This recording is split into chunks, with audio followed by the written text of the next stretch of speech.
Last week I made a short film from stock footage about the Earth with my own original spoken word poetry. This week I'm going to show you how you can make your own short film from stock footage for free. The first thing you want to think about is what the theme or the topic of your short film or video is. You could get the best stock footage in the entire world. You could do really good color grading, some fancy transitions, awesome sound effects, but if there is no story, you've just got a bunch of random clips. It's nothing. Do you know what else could be nothing? My YouTube channel without you, my viewer and subscriber. So if you haven't already subscribed, don't forget to click the subscribe button just below and let's make this into something. I have a few spoken word poetry pieces that I've already written, and this one was actually about Indonesia originally, but I just changed it to make it about the Earth in general. This then became my theme or my topic, and I knew I wanted some clips related to the Earth, some amazing scenery, maybe some travel clips, that sort of thing. There are quite a few different websites that have free stock footage and images. The one I prefer is pexels.com, and I think all stock footage and images on this website are completely free to use without attribution required. I do usually attribute the contributors because I think it's a nice thing to do, but on this video I had a lot of different clips, so I didn't attribute them all individually. But I'm saying thank you now to pexels.com.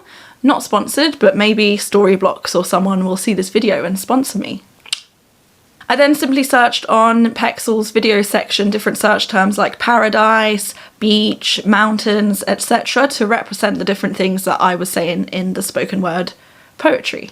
I do prefer the drone footage simply because, well, everybody loves drone footage, and this is something I definitely can't shoot myself because I don't own a drone.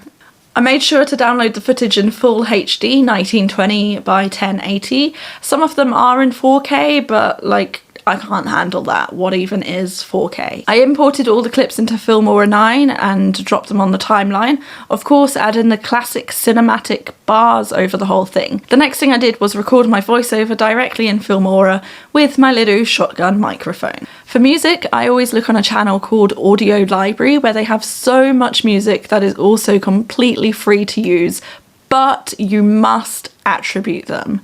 I found some nice ambient or inspirational music I thought would be suitable because I was going for a slow, deep, meaningful feel. For the edit, instead of editing to the beat of the music, because it was quite slow, there wasn't really much of a beat, I decided to edit to the beat of my spoken word poetry. For me, this just meant changing the clip every time I spoke a new line. I found the best bits for the clip and cut them down to fit each line. Because it wasn't my own footage, I wasn't really thinking so much about the transitions because I usually prefer to do my own in-camera transitions. And for this video, the preset ones in Filmora didn't really work for it, so I just didn't really use any except maybe crossfade or dissolve. I did some slight color grading, which for me just means using one of the Filmora presets because I'm not quite there yet. The last thing I did was find some free sound effects. I like to use this website called freesound.org, and I set the search to Creative Commons 0 license, so I'm free to use them without attribution again, just like the Pexels videos. I then added the sound clips in the appropriate places and overlapped some of them, essentially making J cuts or L cuts. To be honest, most of the stock footage seemed good enough to me already, so I didn't really have to edit it that much, except to cut the clips in appropriate places and lay them in the right order. The hardest part for me was actually finding the right clips that I wanted to match the words that I was speaking. Make sure to check out the end result of the short film with stock footage that I made. You can click somewhere on the screen here or in the description down below. Also, don't forget to subscribe. Thank you for watching. Bye!